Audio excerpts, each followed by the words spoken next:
Mesdames, Messieurs, bonjour. Très heureux de vous retrouver dans ce 13h au Bénin. Voici le sommaire. La corniche est de Cotonou est désormais opérationnelle.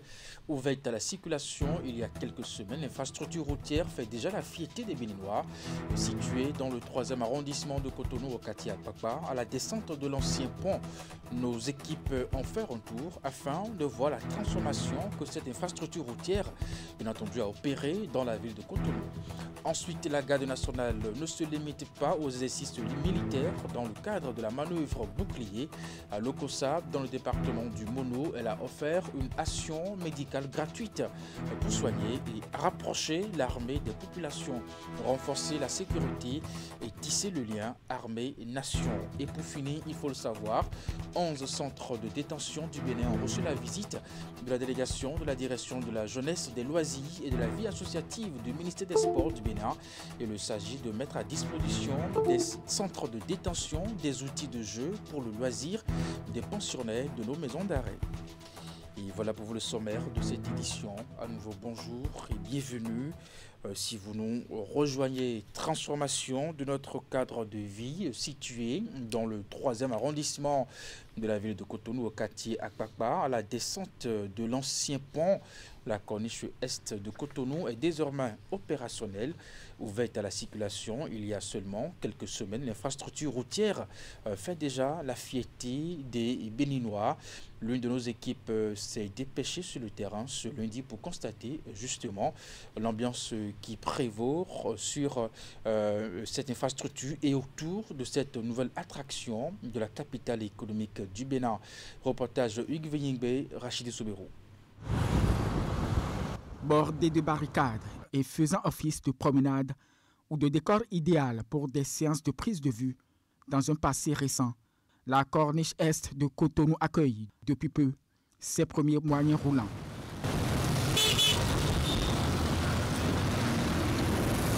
L'ouvrage linéaire de 2 km 300 s'offre aujourd'hui aux usagers de la route comme un raccourci parfait. Nous allons à Akpakpa Dodomé.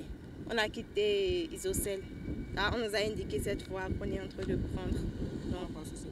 C'est plus rapide et je pense que ça mène tout droit là où on va. Pour d'autres, le choix de rouler sur cette infrastructure flambant neuve est justifié par un besoin de découverte et de distraction. Normalement, j'allais au GMB, au Grand Moulin du Bénin, pour des affaires personnelles. Et au retour, je me suis dit, bon, pourquoi ne pas faire un tour ici? Parce que je suis souvent occupé par mes activités, donc jamais le temps. Nous avons quitté jusqu'à Ekpe, mais tout juste on veut se balader pour passer par ici, pour voir comment les choses s'améliorent. Construite en 2024, la corniche est de Cotonou longe la lagune jusqu'au site ayant abrité l'hôtel PLM Alédio. Elle impressionne les Cotonois de par sa largeur, ses lignes immaculées et ses remarquables aménagements paysagers. On se sent quand même fier d'être béninois. On constate quand même la douceur de la route et ça facilite quand même le trajet. Et avant, c'était du go slow. Et là, le trafic est bien fluide. Je vois les belles plages maintenant et la propreté et tout. J'ai fait le trajet jusqu'au fond sur au moins 2 km environ. C'est bien propre, j'apprécie beaucoup. Cet endroit a complètement changé. Merci beaucoup au président de la République. Cerise sur le gâteau, l'infrastructure routière allie confort et sécurité. Plusieurs postes de police étant installés dans son périmètre. La corniche est de Cotonou intègre le projet d'aménagement et de bitumage de la route des Pêches. Elle s'ajoute à la liste de plus en plus impressionnante des attractions de la capitale économique du Bénin. Dans le cadre de la manœuvre bouclier, la garde nationale ne se limite pas aux exercices militaires.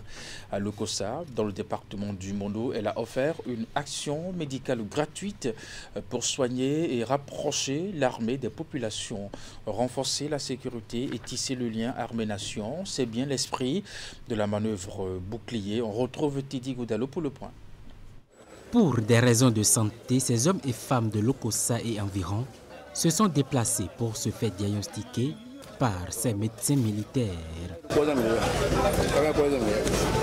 Au-delà des exercices militaires, la manœuvre bouclier initiée par la garde nationale place aussi la population au cœur de ses priorités.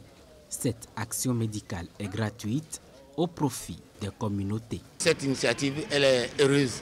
Si cela pourrait se répéter de temps en temps, ce serait une très bonne chose parce que tout le monde aujourd'hui, vous savez, tout le monde n'a pas les moyens d'aller vers les spécialistes. Pour les personnels qui sont sortis pour assister à l'action civilo-militaire, c'est-à-dire aux soins gratuits qui ont été offerts à la population. Médecine générale, dermatologie, urologie, ophtalmologie ou encore pédiatrie. Plusieurs spécialités sont proposées pour répondre aux besoins essentiels des populations. Cette initiative vise à renforcer le lien armée-nation tout en apportant un soutien sanitaire aux populations souvent éloignées des centres de santé modernes. Ce matin, aujourd'hui, nous sommes actuellement à 202. Il y a de l'affluence? Oui, il y a de l'affluence.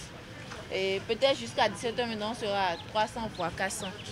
Il faut que l'armée et la population communient ensemble, qu'il n'y ait pas, puisqu'ils sont là pour nous protéger. Pendant longtemps, le mythe de l'uniforme effrayait les gens.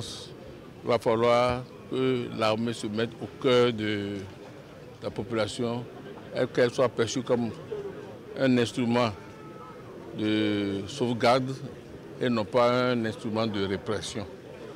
D'où les actions médicales gratuites pour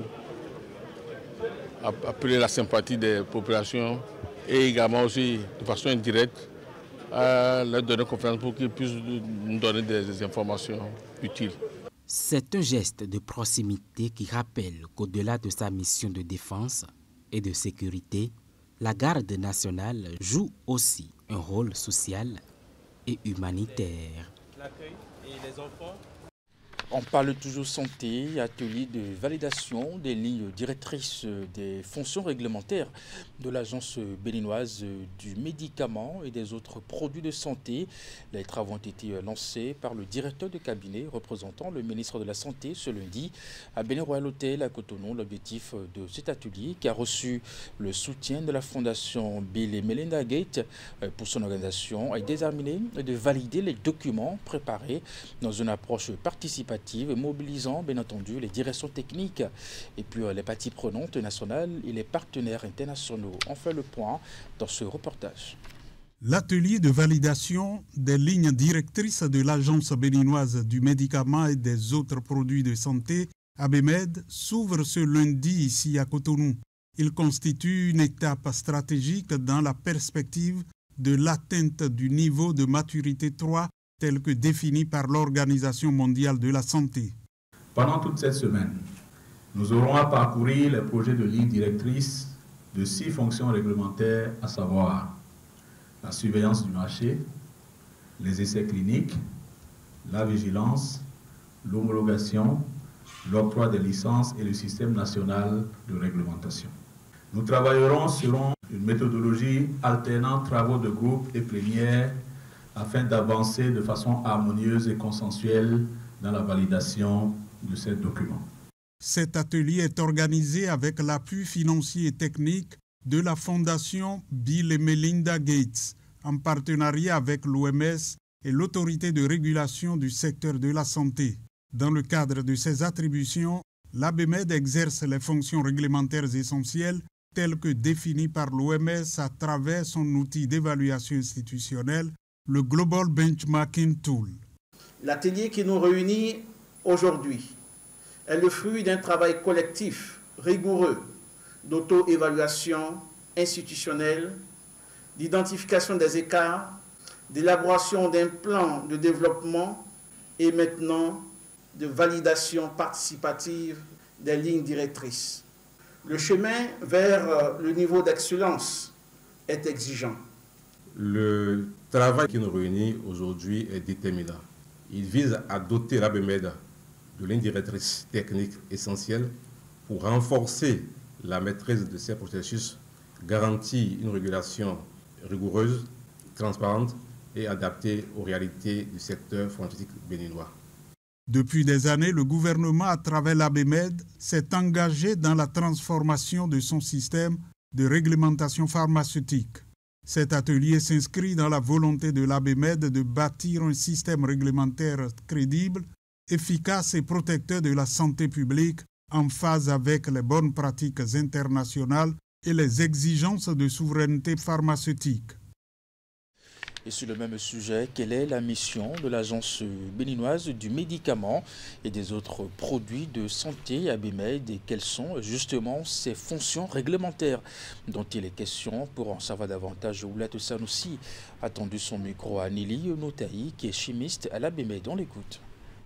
L'ABMED est l'autorité de réglementation pharmaceutique qui s'assure que les produits médicaux qui sont sur le marché sont de qualité sûre et efficace. Donc l'ABMED, à travers ses fonctions réglementaires, réglemente le milieu pharmaceutique. Les fonctions réglementaires sont celles qui doivent être mises en œuvre recommandées par l'OMS. Il y a 9 fonctions réglementaires, dont 8 que l'ABMED met en œuvre. La 9e fonction réglementaire est la relâche de l'eau, qui n'est pas encore mise en œuvre par l'ABMED parce que le Bénin ne fabrique pas encore des vaccins. Donc pour citer les fonctions réglementaires mises en œuvre par l'ABMED, il y a le système de réglementation nationale. Nous avons l'enregistrement et l'autorisation de mise sur le marché, la vigilance des produits de santé, la surveillance du marché, l'octroi des licences aux établissements pharmaceutiques, les inspections réglementaires et l'autorisation des essais cliniques. En fait, il y en a 8 que le Bénin met en œuvre, dont une qui est mise en œuvre par l'ANCQ, qui est l'Agence nationale du contrôle qualité et de l'eau, et les 7 autres sont mises en œuvre par l'ABMED. Les fonctions réglementaires sont décrites par l'OMS, par le GBT. En fait, cet outil est élaboré par l'OMS et permet d'évaluer le niveau de maturité des agences réglementaires. Le Bénin aujourd'hui a un niveau de maturité 1 et nous sommes dans la marche vers le niveau de maturité 3. Et la validation des lignes directrices, justement, fait partie d'une étape importante pour atteindre le niveau de maturité 3. On a quand même 7 fonctions réglementaires, donc on s'assure que les pharmacies sont conformes aux normes, les industries sont conformes aux normes. On s'assure que tout ce qui touche le médicament et les autres produits de santé soient conformes aux normes. Ça a l'air simple, mais c'est complexe. Et ça dépend du problème. Quand un problème est soulevé, l'ABMED fait des investigations et le but, c'est quand même de s'assurer que le médicament qui est sur le marché est de qualité et sûr. S'il y a vraiment un défaut de qualité, l'ABMED procède à la relâche de l'eau, donc le retrait du lot sur le marché.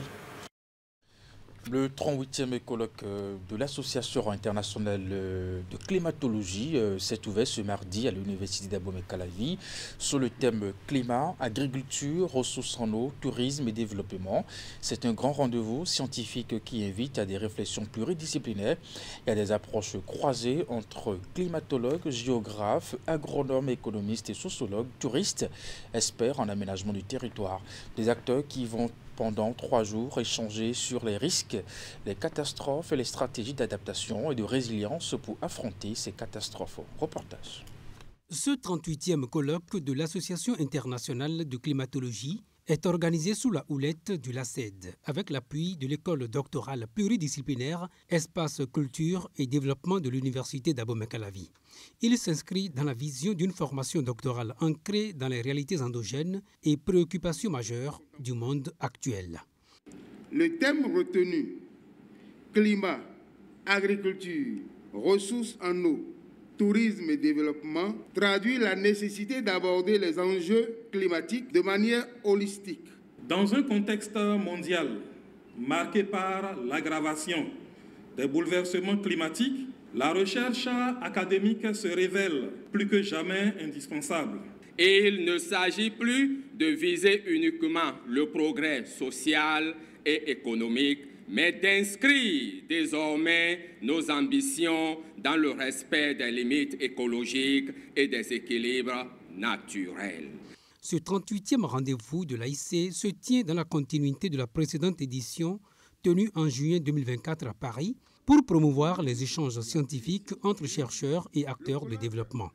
Des acteurs qui se réunissent pour 3 jours autour du climat, de l'agriculture, des ressources en eau, du tourisme et du développement comme axe majeur et prioritaire du gouvernement. Cela dénote de l'importance non seulement de la thématique choisie, mais également de l'intérêt pour le développement de notre pays. Il est important que nous puissions échanger sur les risques et les catastrophes et les stratégies d'adaptation et de résilience pour faire face durablement à ces catastrophes.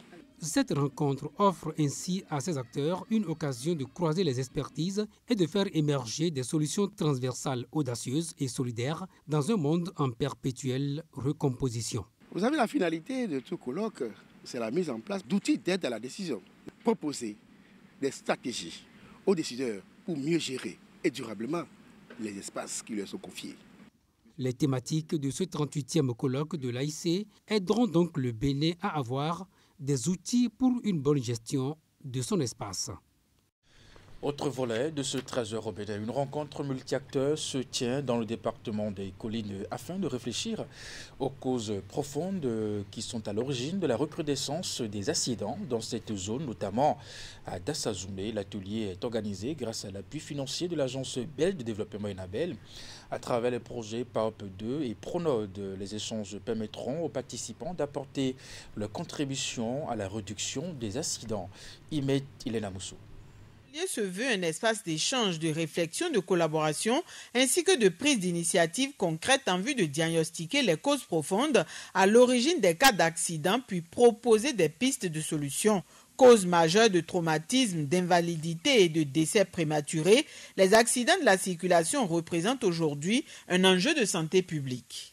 Il est donc impérieux d'agir. En 2024, le Bénin a enregistré une baisse notable des cas d'accidents de la voie publique selon les données du Centre national de sécurité routière. Mais en 2025, le département des Collines est régulièrement le théâtre d'accidents graves, souvent impliquant les bus, les camions, citernes ou transporteurs de bétail. La recrudescence des accidents de la route, notamment dans le département des Collines et plus particulièrement dans la commune de Dassazoumé, est un sujet de profonde préoccupation. C'est d'ailleurs pour cette raison que le gouvernement a érigé en rang de priorité la sécurité routière et met des moyens appropriés à la disposition de la police républicaine. Il est donc de notre devoir collectif d'agir non pas seulement en réaction, mais de manière préventive, coordonnée et durable. Rencontre multi-acteurs. Les assises se tiennent dans le cadre de la mise en œuvre du projet d'appui à l'opérationnalisation de la police républicaine PAOP2 et PRONOD PAOP. Elle est organisée avec l'appui de l'Agence belge de développement ENABEL.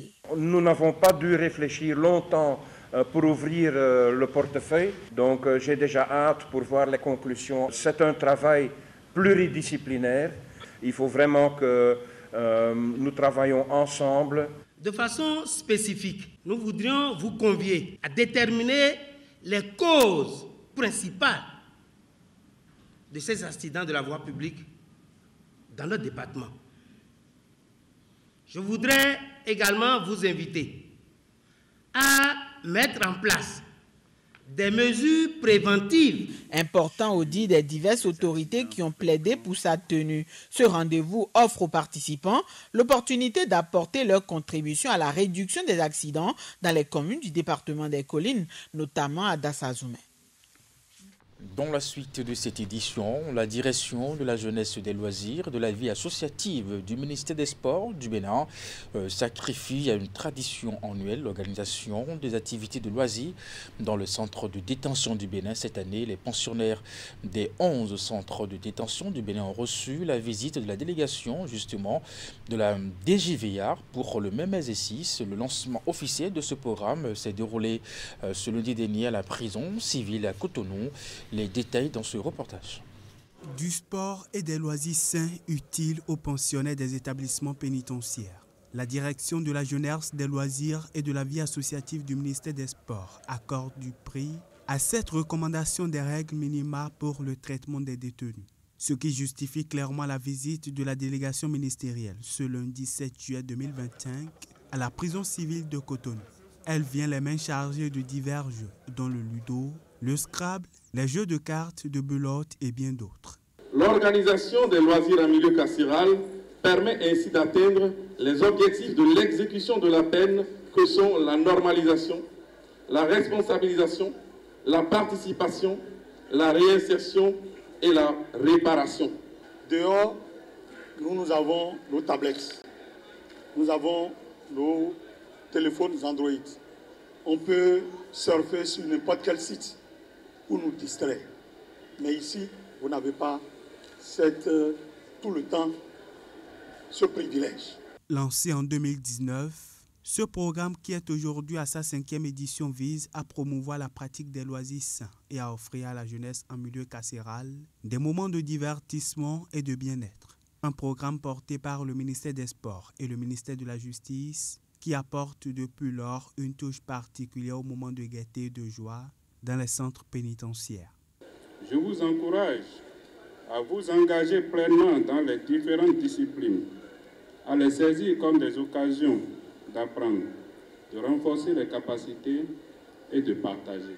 En plus des récompenses qui vont sanctionner ces jeux à l'issue de ces quelques jours de divertissement que nous aurons, nous allons laisser les matériels de loisirs que nous avons amenés pour que, au-delà de notre passage, les moments que vous allez avoir passés pour les moments de liberté ou de défoulement à l'intérieur du centre de la maison d'arrêt, que vous puissiez vous continuer à vous divertir. Ces activités de loisirs vont ainsi apporter un peu de couleur aux journées des pensionnaires dans les 11 centres de détention du Bénin.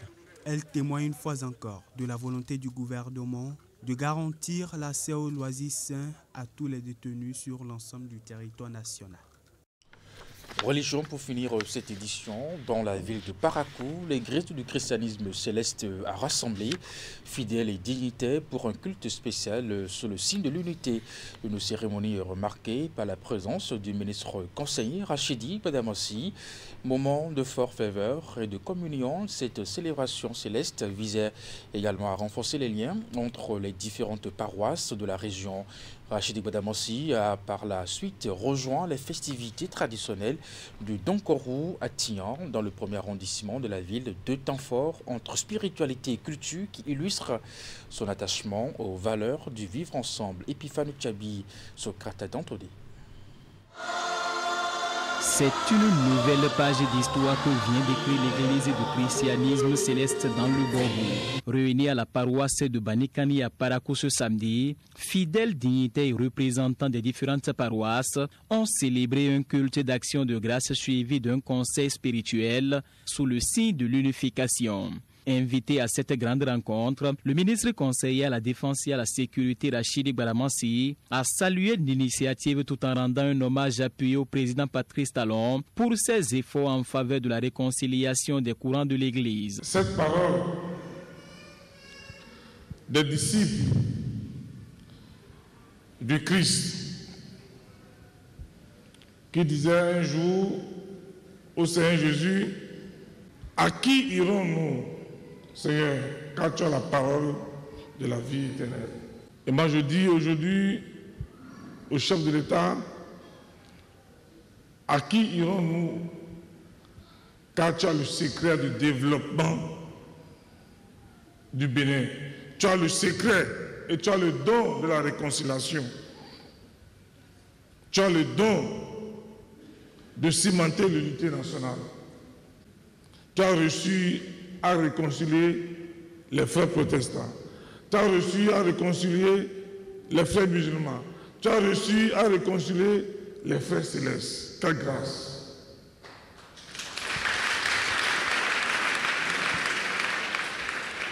Il a reçu là où beaucoup ont échoué. Kérékou, paix à son âme, a tenté d'unir cette église. Cela s'est enchaîné d'un échec cuisant. Avant ça, le président Soglo en a fait.